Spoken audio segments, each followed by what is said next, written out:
Okay, so um, we're talking 150 years, something like that, and 200 million people who've died during that time in war-related deaths. I mean, this is the scope of the challenge, and I want you to just think about war and then the fight against war.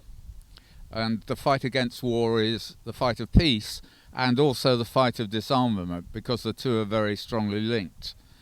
And broadly, I want to tell you a story of the way uh, the fight was lost. The fight for peace was lost in relation to the First World War, but it was a terrific fight.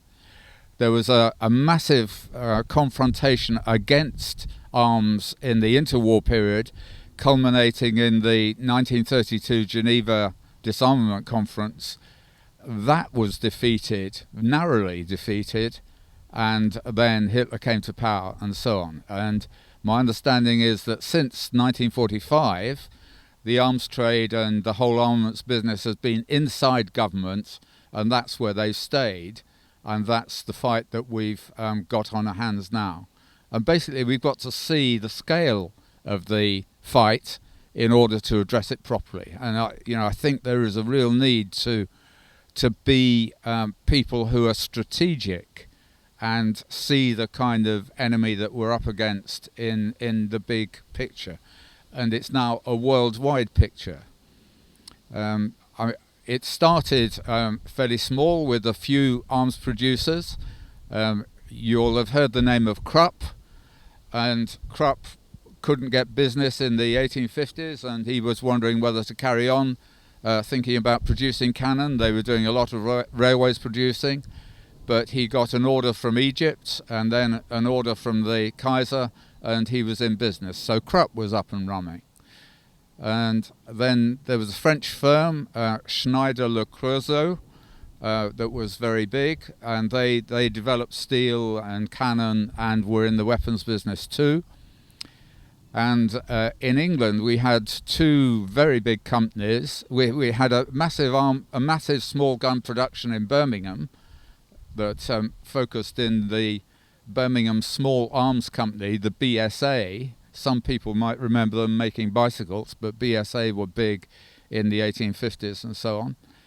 And but the two big armaments companies, especially focusing on naval stuff, were Armstrong up in the Newcastle area and Vickers. And Vickers were building their ships at Barrow-in-Furness on the west coast, and they became the backbone of the British Navy, producing most of the battleships in the world, actually, exporting them all over the world. And Britain became the centre of the arms trade, and it began to militarise a lot of different countries. And I just want to focus on the process whereby militarisation takes place, because what you do is you sell arms to a country, you teach them to use them, and you develop their army and so on, and they're then militarised. And this was happening to small countries and big countries. I want to focus on Paraguay, because there was the Paraguayan ruler, while he was still the son of the king, went to Paris, and he had a funny time there. He linked up with an Irish mistress who supplied him with 4 or 5 children. But he also linked up with the French and English and other arms traders who kitted him out in French army uniform and began supplying guns and so on. And when eventually he went back home and became king, he was thoroughly militarized. And then, because he got all these arms, he took on a fight against all the surrounding countries. There were 4 other countries that he was fighting.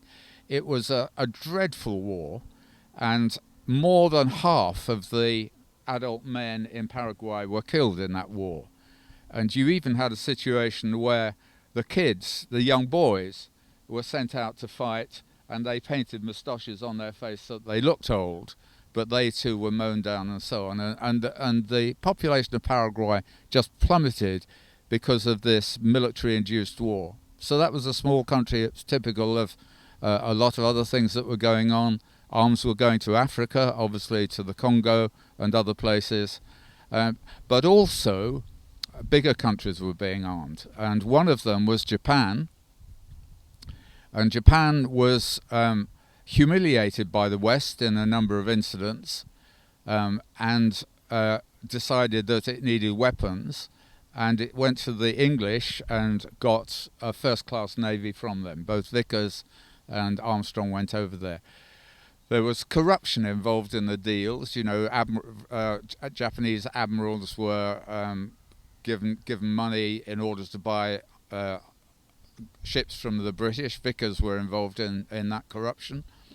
And there was especially a guy called Basil Zakharov that you might have heard of, who was the big salesman for Vickers. And he used to go around leaving wads of notes on people's desks just so that they would do the needful. They'd get buy the contract and take it up. So corruption was built into the whole arms transmission business from the start. But anyway, the Japanese were given a first-class navy.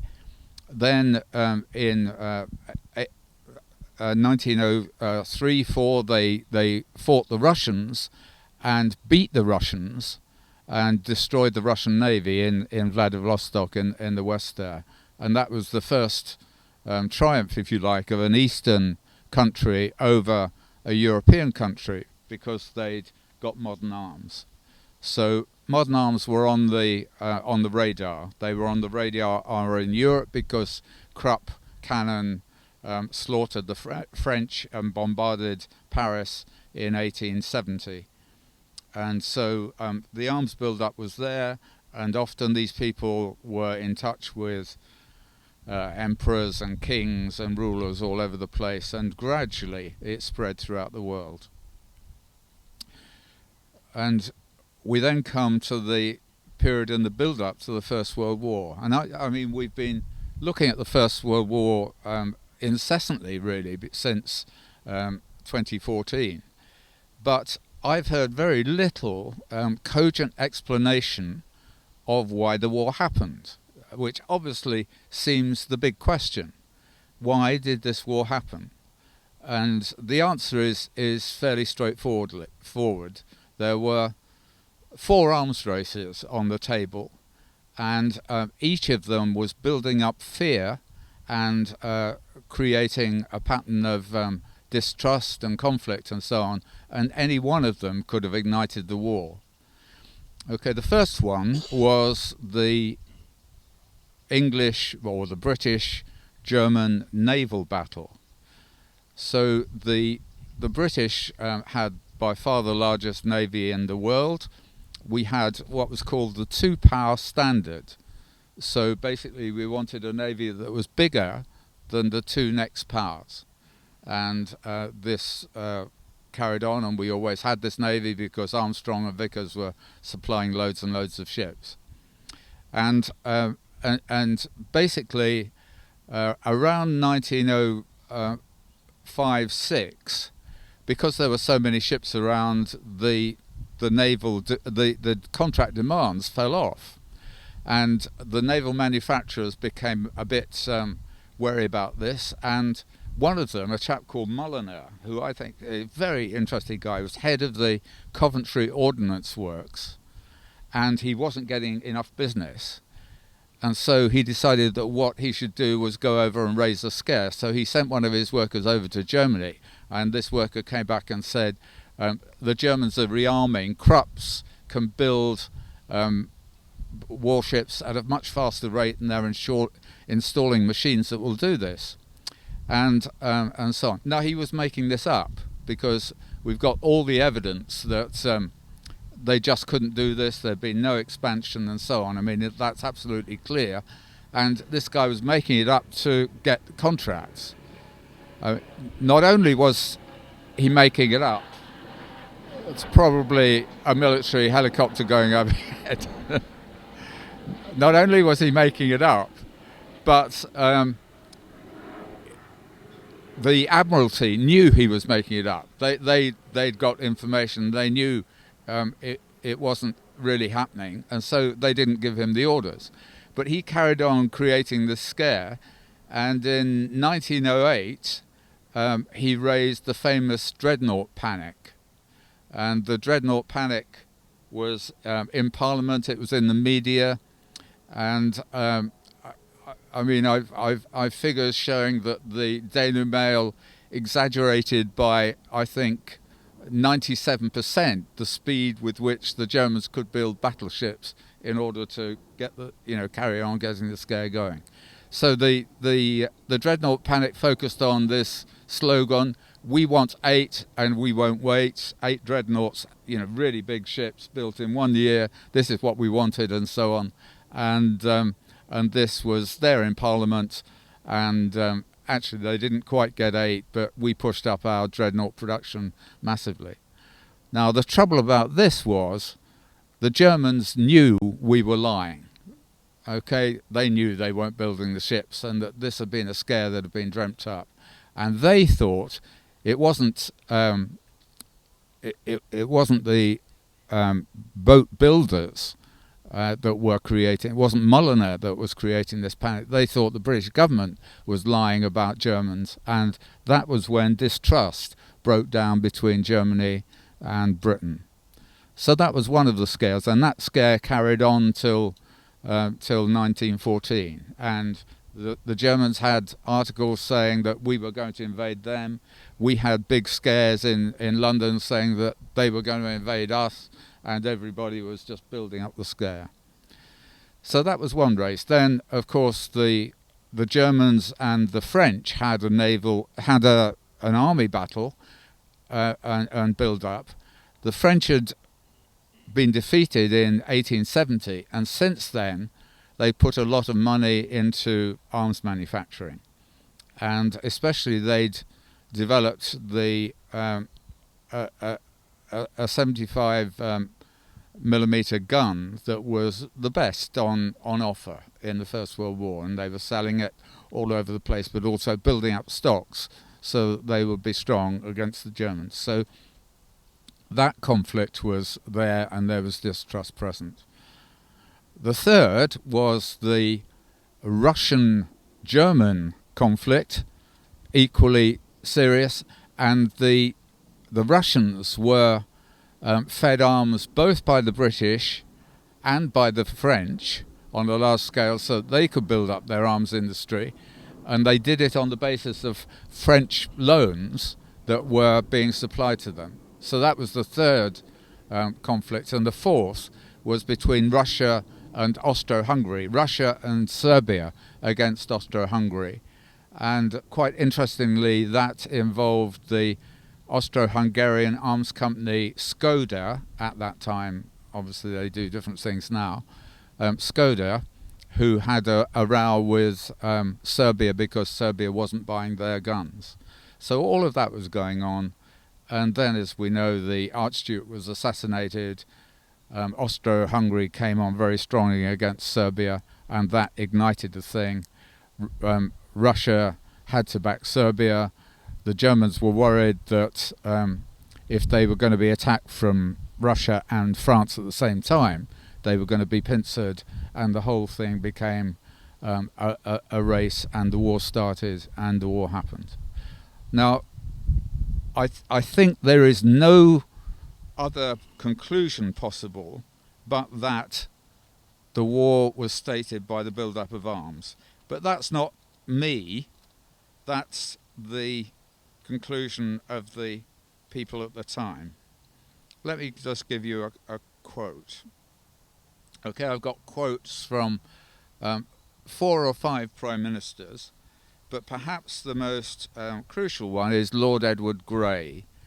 Okay, so he was British Foreign Secretary for the 10 years leading up to and including the war, and he had the most intimate knowledge of the whole build-up to the war of anybody, probably in the British government at the time. And his conclusion is as follows. The moral is obvious. It is that great armaments lead inevitably to war. If there are armaments on one side, there must be armaments on other sides. The increase of armaments that is intended in each nation to produce consciousness of strength and a sense of security does not produce these effects. On the contrary, it produces a consciousness of the strength of other nations and a sense of fear.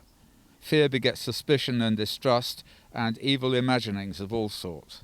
Okay, I think that's a very interesting issue, that the countries that are the most fearful are the most heavily armed ones. I mean, the United States is an incredibly fearful country, partly because it's so heavily armed, so it's got to distrust anybody else. Okay, so here's the final conclusion. The enormous growth of armaments in Europe, the sense of insecurity and fear caused by them, it was these that made war inevitable. This, it seems to me, is the truest reading of history and the lesson that the present should be learning from the past and in the interests of future peace. The warning to be handed on to those who come after us. I mean, just think of that clear statement by Gray and by the others that arms were the problem. And so we face the tragedy of the First World War, and we've, to some extent, faced that. Let's just break out of it. Did any of you go and see the poppies around the Tower of London? No, okay. You remember seeing pictures of them spread out all around the tower. Okay, I think it was about 5 days after the official display had ended, there was a £240 a head dinner that took place within the tower that involved all the major arms companies and people they would be trading with in governments going to this dinner, exchanging information, and the selling of weapons went on. Okay, so that just gives you some idea of the continuity whereby arms traders today are doing exactly the kind of thing that had happened in the build-up to the First World War. They were the cause of it, and so on, and they were producing the results. So this is a continuous story all the way through, and it seems to me to be crucial. But what I want to face you with now, and I find this amazing because I had not heard of the 1932 Geneva Disarmament Conference until about 10 years ago. So most of my life, fairly historically aware. I read the stuff and all the rest of it. I just hadn't heard of this conference in 1932. But basically, what happened, and it's documented fully here, is that especially in the 10 years after the war, and we haven't looked at the peace people like Tolstoy we were discussing earlier, like Keir Hardie, whose death, 100-year death we've just celebrated, a massive, the founder of the Labour Party and a massive opponent of the First World War, a great peace figure. And then in France, Jean Jaurès, who was trying to organise a strike, just a complete national strike to prevent the war, international strike. He was shot out, having a cup of coffee in a tavern, and he was obliterated. So there were peace people around, but they were obliterated. But after the war, of course, this tragedy that had not only killed 16 million people and injured a similar number as well, but among the forces fighting in the war, of course, what happened also was that flu broke out, and as they went home at the end of the war, a further 50 million people died of flu, this chronic flu, because often a lot of them were weak and not fed properly and so on. So this tragedy that had engulfed 70 million or so people during the First World War led to people to say, this is the war that must end all wars. We will not go this way again. We will be resolute in peace, and we will seek disarmament. And they work for it, and work for it all over the place. So in the 20s, you can see them building up.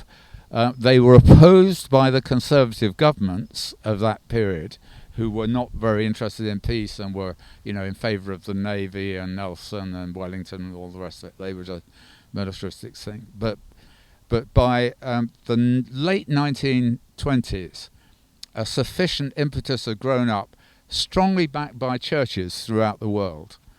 And eventually in January 1932, the Geneva Peace Conference arrived. And it was a big event. So there were millions and millions of signatures that poured in. Organizations representing half the population of the world had signed up for it. And all the world's great statesmen were there with it. I mean, it's so easy to show what a kind of tidal wave there was for disarmament. So we're not talking about a few freakish people on the edge. So I mean, I don't quote George V much, but this is him. I share to the full the fervent hope and prayer of the archbishops, bishops and clergy for the success of the disarmament conference at Geneva.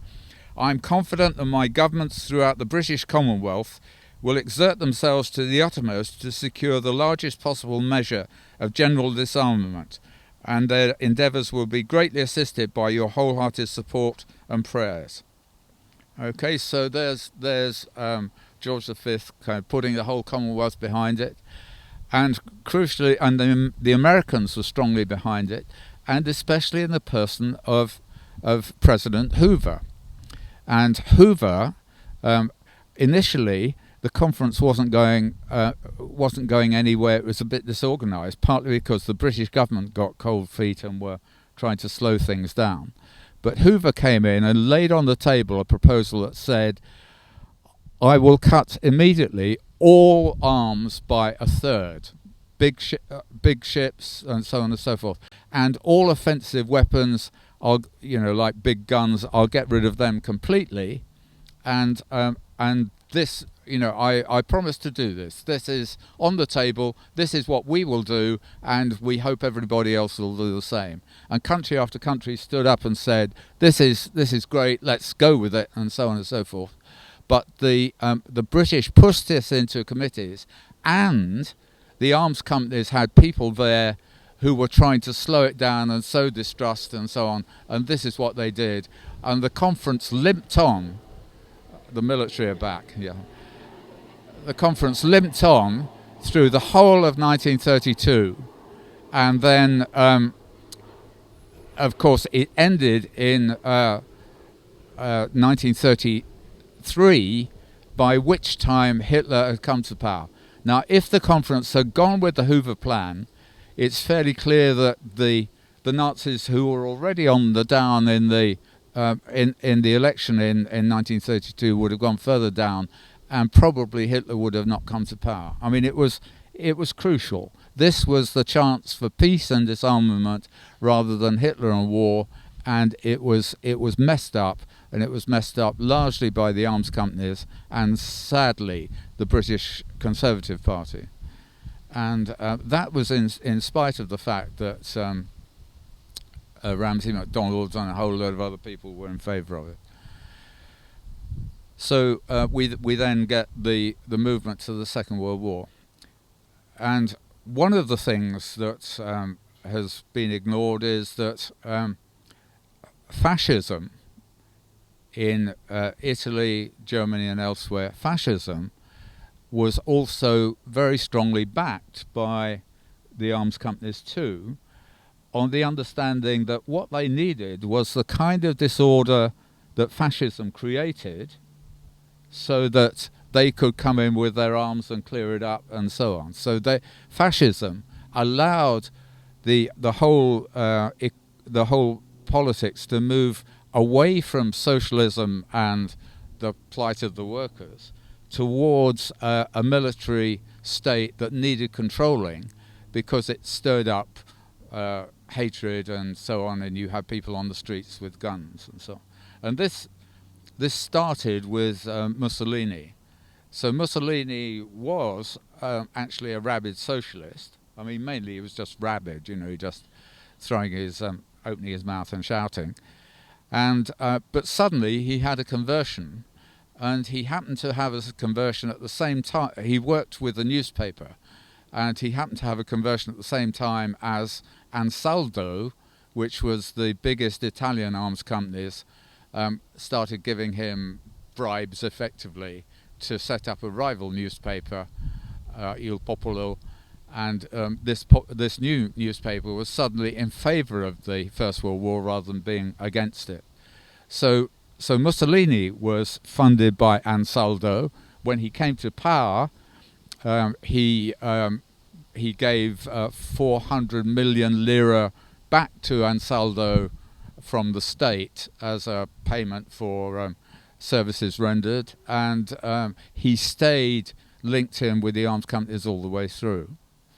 Okay, similar patterns in France, similar patterns in Japan, where the key arms firms, the Zaibatsu, the big arms companies in Japan, succeeded in creating a military state and undermining the democratic movement there. A similar pattern in Germany, and in terms of not just the funding of Hitler, but also the funding of the other right-wing movements that occurred there, and a similar pattern in the States.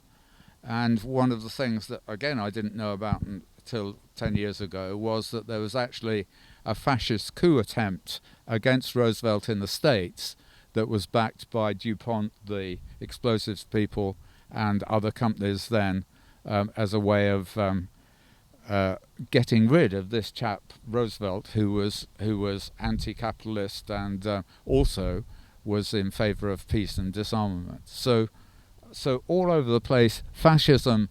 We just tend to focus on fascism itself and think, wasn't Hitler evil? And of course he was, rabidly so.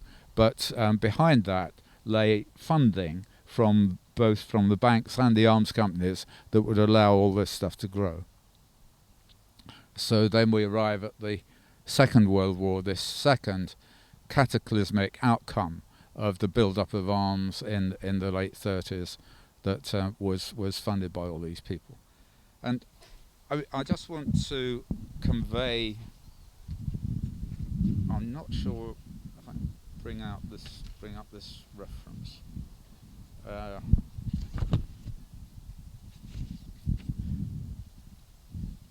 Yeah, so it's a quotation from the ambassador in Germany saying that he was worried because the Americans had all these arms companies in Berlin, and they were flocking around supplying this, that and the other, and it was very difficult to do anything else because this was going on. So we've got to recognise that this was an international arms set up that was prepared to operate in terms of funding Germany, even though Hitler was in power and there was a fair bit of evidence about what he was like. And you just carry on supplying the arms, irrespective of what the person is like and the damage that will happen, because this makes money and so on. So this and we finish up with the Second World War, when again what you get is a build-up of the arms component of the world economy. So let's say when the Second World War took place, between a quarter and a third of the total world economy was engaged in arms manufacture and fighting. Okay, so now the whole system is right at the centre of the world economy. And we have to be aware of what this did. So one of the things it did was that Russia effectively industrialized around militarization. Now this wasn't of its own making, because Stalin quite clearly saw that Hitler was going to attack him. I mean, there was no doubt about that, even though they had a truce at the beginning of the war. So he set about this vast industrialization that involved a lot of military manufacture with with factories supplied from the United States. So Ford and a whole range of other people supplied the Russians with factories that would build their weapons. So all the time this militarization is international, and these links are going on. So we end the Second World War with vast military machines that are in place all over the place, especially in Russia and the United States. I mean, in some senses, the end of the Second World War was an opportunity. First of all, because Germany, Japan, Italy were going to be completely disarmed. There was no question about that, and they were, and so those threats were removed. And the question was, what would happen? Now, it's complex, but my understanding is that partly the Cold War happened because the arms industry and the Pentagon, which are now being built in the States and became a massive military focus, they needed a quasi-war to carry on. They couldn't, the American armed forces were cut a lot, the Russian armed forces were cut a lot, but they could have just disappeared, gone down the plug hole, if there wasn't something that was about to create the tensions that would allow militarism to continue. And fortunately the Korean War turned up, and all the time there were weapons testing. I mean, I've just been doing a little bit of work on something that happened in 1946 that I hadn't realized. So you got the bombs on Hiroshima and Nagasaki, and I just thought, those were obviously so terrible that most people would agree that this is something we must try to get rid of. And actually there were discussions among the statesmen about getting rid of this, but then James Forrestal and others in the States organized a thing called Operation Crossroads, which took place on the Bikini Atoll. And what they did was to test out another 2 nuclear weapons in the summer of 1946. And what they did, the ostensible reason for doing it was that you'd have a number of ships in this area, and you'd see if the atomic weapons would get rid of the ships. And so they dropped the 2 atomic weapons, one in the air and another in the water. And some people say the Navy kicked the result, messed the results up by dropping it in slightly the wrong place so that some of their ships survived. But essentially the message went out in the summer of 1946 that the Americans were prepared to develop and use atomic weapons in their own terms without any international reference. So the Cold War starts, and the Cold War is centered on nuclear weapons, it's centered on a whole range of other things, and it gradually builds up during the 50s and 60s. And there's some interesting stories around that too. One is that the American military vastly exaggerated the Russian threat. So the Russians were supposed to be ahead in their production of nuclear warheads and so on and so forth.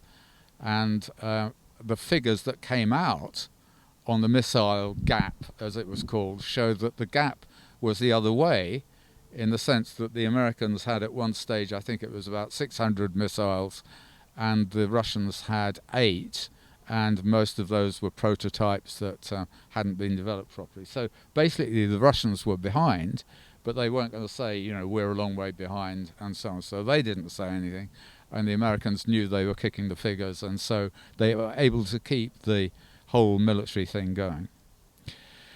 And all kinds of patterns were happening in that interwar period. So one of the things was that the West was disseminating weapons around the world, ostensibly to defend the West against communism. But of course the arms companies were very keen on this, because they had weapons that they could produce and send all around the world, and this would be paid for by the American government, and it was just a nice way of getting a lot of money very quickly. Many of these weapons didn't work. There are all kinds of things about the way weapons fail, and they're a mess, but gradually the pattern builds up, and country after country is militarized, and the whole thing is a very serious pattern that becomes, if you like, the fully militarized world economy.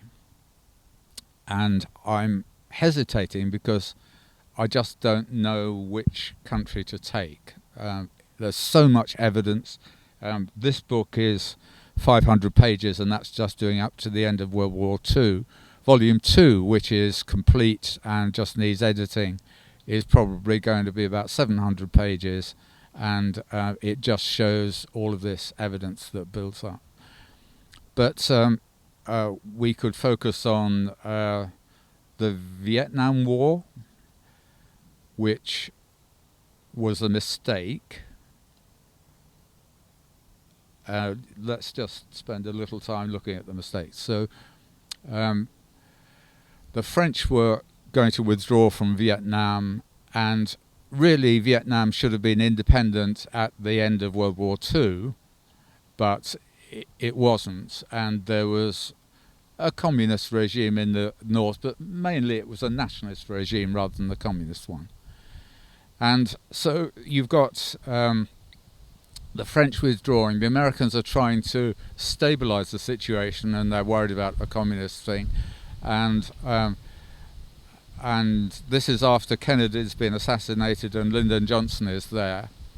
And then there were two attacks that occurred in the north. The first was an American battleship that was attacked, and the second was another attack that occurred in relation to two American warships there. Now, and on the basis of this, Lyndon Johnson declares war against North Vietnam, and the war starts. Except the attacks didn't happen. I mean, this isn't me. This is just everybody has said this. It's there in the literature. On the first one, there was a question of this warship being in Vietnamese territorial waters, and a thing a bit bigger than a rubber dinghy, but not much bigger, came along, and they found one bullet that big on the warship that had been attacked. Okay, this is a battleship, an American battleship, against really a Russian dinghy, a North Vietnamese dinghy, and they fired one bullet. That was the attack. The second one wasn't even an attack. Okay, it was bad weather, they got the radar up, and they thought they were being attacked, but as Lyndon Johnson said later, something to the effect of, well, I'm not going to war for another load of bloody flying fish, or something like that. He was slightly annoyed about the whole incident when he found out that it wasn't an attack, but it was just something that had come up on the radar screens, and they misinterpreted bad weather, and no attack had happened. But by this time, they were in the Vietnam War, and massive military investment, helicopters, bombing, of course, this incredible use of Agent Orange and the other defoliants. Monsanto and other companies like Monsanto were moving into this chemical warfare pattern, and we could look at chemical warfare and the way that had developed and so on. And the war went on and on and on, and I mean, it led to 3 or 4 million Vietnamese dying, many of them living in appalling conditions for years and years and years, and 500,000 American troops being killed. And I mean, this in Kennedy's era, they were warned against this, and they went in and so on. But this was another war that was fought for the wrong reasons, on the basis of scares, and the outcome was dramatic. And that was serious. But the real modern the real problem that we're still living in was the militaristic creation that came from, in Britain, Margaret Thatcher, and in the States, President Reagan. And Reagan really needs to be re-evaluated, because he spent most of his early life working for English Electric, which is a massive American company, and it produces everything from washing machines to top-class fighters at that stage. English Electric dominated was a massive military producer. And Reagan was their kind of public spokesman, so he ran a television show and went around the companies. And he learned one speech that said, we must support, we got to be strong against the Russians and so on. And he paraded this all around the place and ran the show, that publicity show. And from this, he moved to being governor of California and then to being president. But he was effectively part of the arms company setup, and the arms establishment that he was part of was effectively then put in charge of the presidency. And whereas Jimmy Carter, a Christian and somebody with a strong sense of peace, had tried to cut down arms and really reduce arms, Carter was got rid of by the arms.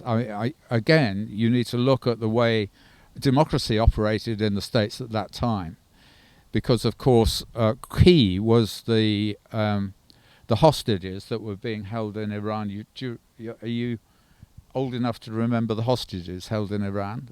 70 or so there, and if they were released before the election, Carter would have probably been returned as president, but they were not released. And it turns out that basically Reagan did a deal with the Iranians not to release the hostages put before the election, so that he stood a chance of winning, which of course he did. And they released the hostages at the very moment that he was making the oath. And some rather naive American Christians say that when he put his hand on the Bible, the Iranian hostages were released.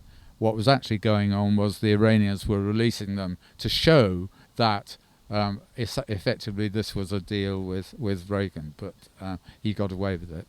But Reagan and Thatcher gave a green light to the arms companies throughout the world. They produced a massive explosion in arms production and arms expenditure, and it became dominant and so on. And that pattern was continued by George Bush Sr. and George W. Bush, and we're through with the war, the Iraq War, and the creation of terrorism in the Middle East. And another thing that we've got to think about is that we created terrorism. We have created terrorism in a range of ways. In Afghanistan, the CIA funded to the tune of 2 or 3 billion, both the giving of arms and the training of armed groups to fight the Russians. And that creation of these terrorist groups, people who were trained, this was their job, they were used to using weapons, effectively has been the generation of Middle East terrorism that we're now living with. So you've got this incredible industry that's become worldwide, that's been dominated by us Western countries on the whole, the United States overwhelmingly, Britain, France, Germany and Japan are now selling a lot of weapons, even though they're not strong military powers and so on. And the whole thing has become a worldwide phenomenon, and it's a worldwide phenomenon that we have never fought or addressed, it seems to me, with strategic awareness. And it needs to be fought, and it needs to be fought in a systematic way, being aware of what must be confronted. So, if you're discussing disarmaments, who do you put in charge of the discussions? And traditionally what happens is that you get a load of generals and admirals and people involved in the Pentagon and similar people in the USSR and ask them to discuss disarmament and what the terms of disarmament should be. And they come up with the conclusion, well, this is very, very difficult, we can't really manage this, and by the way, we don't trust the other side, and the disarmament talks break down. And time again, you can see the ploys that are going on and the way in which scares are talked up, fear is generated, and all kinds of things are going on. So, I mean, basically, the United Kingdom has no possible external enemy. Okay, we might be attacked by the Isle of Wight, but I don't think that's the case. There is a problem with terrorism, but that's something that needs to be handled in a different way anyway. But we have no external threat, and yet we have to maintain these vast armed forces. And we're told about cyber threats and all kinds of other things and aliens, and these threats are kept in our minds. And we have another 100 war films every year to make sure that we have a militaristic thing going on in our head all the time. So the fight is against a system that has been developed and put in place and is strong and occupies the establishment. It occupies the establishment in the United States, it occupies the establishment in the USSR and in Britain and France and elsewhere. And the question is whether we can demolish this establishment. And really, it is very, very weak. 10 years of peace and it could all go. And peace can happen. It has happened in Europe. So after the war, the countries of Europe decided they would be at peace, and that's what they've been for the last 50 or 60 years. And peace can happen. But we've got to do it strategically, and we've got to see what we're up against.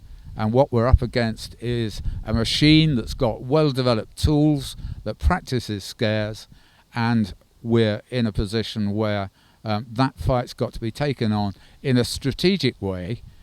And the real strategic force, I think, is going to be 2 billion Christians worldwide who see that peace doesn't just mean our peace with God, peace with one another, peace in ourselves, but it also means disarmament peace. And the best summary of the whole 150 years of our history is Jesus' one verse: those who take the sword will perish by the sword. We've taken the sword, we've been militaristic, and time again it's failed, and those who have taken the sword have perished by the sword, whether they've been the Nazis, the Japanese, the Americans, or the British. That pattern is repeated. So that's the scale of the challenge, and it's big, and we've got to be wiser than the serpents and get on with confronting it on that kind of scale.